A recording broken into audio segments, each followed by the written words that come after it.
Herkese salam. Bugün biz oruç haqqında danışacağıq. Orucun mahiyyəti, orucun gözəllikləri və əsl oruc necə tutulmalıdır.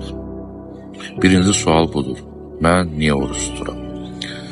Biz ona görə oruç tuturuq ki, Tanrının bizə əmr etdiyi orucun mahiyyəti bundan ibarətdir ki, biz oruç tutaraq acların, ehtiyac sahiblərinin halını, yaşayışını başa düşək. Bura qədər hər şey gözəl, hər şey mükəmməldir. İkinci sual, biz necə oruç tuturuq? Biz səhər dururuq, imsak vaxtı müəyyən bir qida qəbul edirik və axşama qədər bütün qida və mayedən imtina edirik. Axşam da süfrəmizi düzürük, hər cürə nazu nemətlərlə köpənə qədər yeyirik, üstündən bir siqaret yandırırıq və Allaha dua edirik ki, ay Allah, mən doydum, azları da sən doydur. Deməli, sən öz müqəddəratını Tanrının ixtiyarına buraxmırsan, öz ixtiyarında saxlayırsan, öz qarnını doydurursan, digər azların və ehtiyac sahiblərinin müqəddəratını isə hər zaman olduğu kimi Tanrıya həvalə edirsən. Bundan nə başa düşdün? Sən hər hansı bir acın halını başa düşdünmü? Xeyr, təbii ki, başa düşmədin. Sənin artıq qarnın tamamilə doyub, nəfəs belə ala bilmirsən, çıxırsan çölə hərəkət edirsən ki, biraz mədən boşalsın, nəfəs alasın. Bu sənin tutduğun orucdur və sən bundan axirətdə fayda gözləyirsən, savab gözləyirsən, bunun müqabilində cənnətə getməyi və mükafat gözləyirsən. Yəni, mən sənə azı bir həqiqəti deyəcəm, sənin bu orucun qəbul deyil. Əsl oruc necə olmalıdır? Oruc tutmaqda əsas məqsəd empatiya duyğusudur. Sən ac insanlarla empatiya qurmalısan. Empatiya necə qurulur? Empatiya özünü başqa bir adamın yerinə qoymaqla qurulur. Sən, məsəl üçün, səhər tezdən durursan, elə bir ki, oruc vaxtını götürürük. 9-6 intervalı standart götürək. Səhər 9-da durursan, yemək yeyirsən, axşam 6-ya qədər gedirsən işə. Bu intervalda sən nə edirsən? 4 manat siqaretə verirsən, 1 manat suya verirsən, nahar fasiləsində bir dənə dönər alırsan, 3-4 manat dönərə verirsən, 1-2 manat yenə suya verirsən və gün ərzində müxtəlif fasilələrə çay qəbul edirsən, 1-2 manat da bu çaya verirsən, gün ərzində 10-12 manat sən sırf şəxsi ehtiyacın üçün xərcləyirsən və orucluqda bu 9-6 intervalında qəbul etdiyin qidalardan imtina edirsən. Bəs bu imtina etdiyin qidalara xərclədiyin pul hara gedir? Əsas məsələ budur. Bu qidalar, imtina etdiyin bu qidalar hara gedir, kimə gedir, necə bölünür, necə paylanır? Heç nə, yenə qalır sənə, yenə heç nə dəyişmir. Həmin qidaları axşam saat 6-da, 6-ya qədər yeməyib, 6-da 2 qat şəkildə qəbul edirsən və həyatına davam edirsən. Bu oruc yox, bu diyetadır. Və bundan nə acılar bir şey başa düşür, nə Allah bir şey başa düşür, nə Peyğəmbər bir şey başa düşür. Hə, mənim bəndəm ac qaldı, səhərdən axşama mənə görə. Təsəvvür elə ki, belə bir Tanrı var, insanlara deyir ki, səhərdən axşama qədər bir ay ac qalın. Yəni, bu Tanrı niyə belə bir şey istəsin ki? Tanrı onu ona görə istəyir ki, sən yaşadığın həyatdan bütün təfərrüatla imtina edib, ehtiyac sahibi olan bir adama həmin həyatı yaşadasan. Bu necə baş verir? Sən gün ərzində 10 manat özvə xərcləyirsən, üstə gəl sənin məsəl üçün 2 dənə övladın var, bir 5-10 manat da onlara xərcləyirsən, 5-10 manat da həyat yoldaşına xərcləyirsən, gündəlik 20 manat, 25 manat civarı, 30 manat civarı minimal şəraitdən söhbət edib pul xərcləyirsən. Məsələn, axşam işdən gələndə uşağa cips alırsan, su alırsan, ayran alırsan, yoğurt alırsan, yoldaşın nəsə bir şey istəyir, onu alırsan, verirsən ona və orucluqda sən bütün bunların hamısından imtina etməlisən. Bu həm də tək sən yox, sənin bütün ailən imtina etməlidir. Övladın, həyat yoldaşın, sən, hər kəs ailədə kim var, hər kəs bundan imtina etməlidir. Ailəvə də bunu imtina elətdirdikdə artıq sən olursan faydalı insan, faydalı adam, faydalı bir iş görmüş olursan, savab qazanmış olursan, axirətin üçün nəsə etmiş olursan. Bunu necə tətbiq edirsən?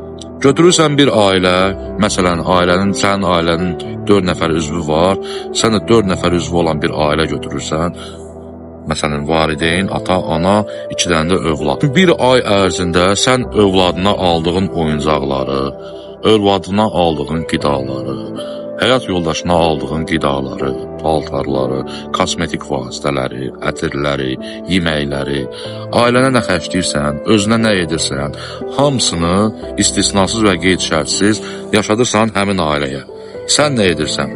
Sən də o ailənin yaşadığı həyatı yaşayırsan və öz ailənə yaşadırsan. Soruşursan, ay ailə, siz gün ərzində nə yeyirsiniz? Ailə cavab verir, məsələn, səhər bir tikən çay içirik, şəkər tozu olmur, acı şəkildə, günortada bir tikə çörək yeyirik, quru çörək, axşam da nə bilim, nə tapsaq onu yeyirik. Eyni ilə bu sistemi götürürsən, tətbiq edirsən öz ailənə, sənin sistemini də tətbiq edirsən həmin ailəyə. Empatiya qurursan.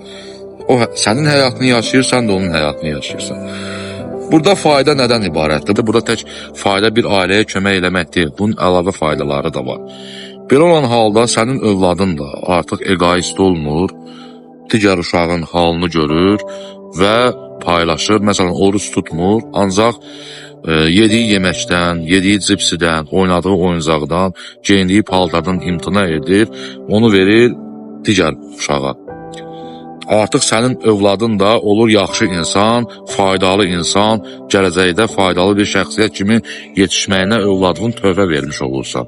Və sənin ailən də imtina etdiyi şeylərdən bir dərs götürür və düşünür ki, gələcəkdə bizim də başımıza belə bir hadisə gələ bilər, biz də hər şeyimizi itirə bilərik və ona görə də özünü bu kimi vəziyyətlərə hazır saxlayır. Ailənin başına gələcək bu tip hadisələrə artıq sənin ailən daha davamiyyətli, daha dözümlü olur. Bir növ kasıb yaşayışa immunitet formalaşır. Yəni, həqiqətən də heç kəs bundan sığortalı deyil. Sabah müharibə ola bilər, nə bilim, aclıq ola bilər, qida ehtiyatları tükənə bilər, su ehtiyatları tükənə bilər və sən və sənin ailən bu durumların heç birinə hazır deyil.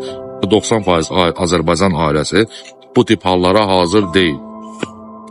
Və belə bir hal baş verərsə, ailənin dağılma ehtimalı var, uşaqlarının sənə baş qaldırma ehtimalı var. Çünki sən uşaqlarında bu tip vəziyyətlərə qarşı heç bir ümmun formalaşdırmamısan.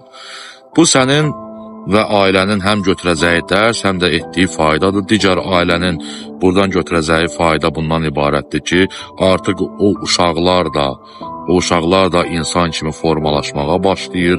Necə başlayır? Məsələn, o uşaqlar daim azlıq və səfalət içində böyüsə və heç kəs onlarla azuqələrini bölüşməsə, gələcəkdə daha egoist, daha radikal adamlara çevrilirlər, cinayətkarlara çevrilirlər, mərhəmət duyğularını itirirlər, insanlıq duyğularını itirirlər. Ancaq sənin belə bir davranışın, sənin övladının ona qarşı olan belə bir davranışı o uşağın da gələcəkdə formalaşacaq həyatında mühüm rol oynayır.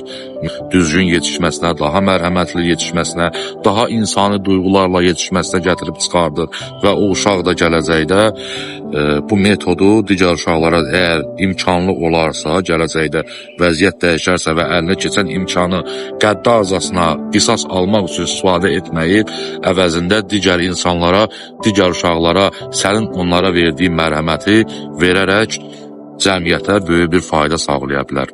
Bu olar əsl oruc, Allah da bizdən məhz bunu istəyir, belə bir həyat istəyir, belə bir davranış istəyir. Yoxsa sən səhərdən axşama az qalmaqla nə Allahı, nə də özünü aldatma. Allah sənə diyeta saxla demir, Allah sənə oruç deyir, Allah sənə insanları başa düş deyir, Allah sənə insanların halından anla deyir, Allah sənə cəmiyyətə faydalı ol deyir, cəmiyyətə faydalı övlad yetişdir deyir. Yoxsa biz hər şeyi özümüzə, hər şeyi uşağımıza edərək, heç nəyi paylaşmayaraq, özümüz də egoistləşirik və əvəzində gələcək nəslə egoist övladlar böyüdürük. Bugün uşaqlar gəlir deyir, ata mənə planşet al, ata mənə filan paltarı al, ata mənə filan şey al. Heç bir empatiya duyğusu yoxdur uşaqların. Düşünmürlər ki, məsələn, onların siniflərində bu imkanlara sahib olmayan kifayət qədər uşaqlar var. Onlar sırf özlərini düşünürlər bu dəqiqə. Hamısı ən yaxşı telefonu işlətmək istəyirlər, ən yaxşı paltarı geyinmək istəyirlər. Onlar heç düşündürmür ki, buna ehtiyacı olan, buna ələ çatmayan uşaqların aqibəti necə olur və onlar oradan hansı travmanı alırlar. Nə biz valideyn olaraq bunu düşünmürük, nə də uşaqlarımız uşaq olaraq bunları düşünmür. Və xəstə təfəkkürlü, egoist təfəkkürlü bir cəmiyyət yaradırıq və bu gələcəyimizə də egoist və xəstə təfəkkürlü uşaqlar buraxırıq. Əgər biz bu günləri, nəinki orucu, bu sistemi bütün həyatımıza tətbiq edə bilsək, empatiya duyğusunu, orucu qoyuram qırağa, bir tək empatiya duyğusunu həyatımıza, ailəmizə, uşaqlarımıza tətbiq edə bilsək, inanın ki, cəmiyyətdə hər şey düzələr, düşündüyümüzdən daha yaxşı bir sistem yaranar.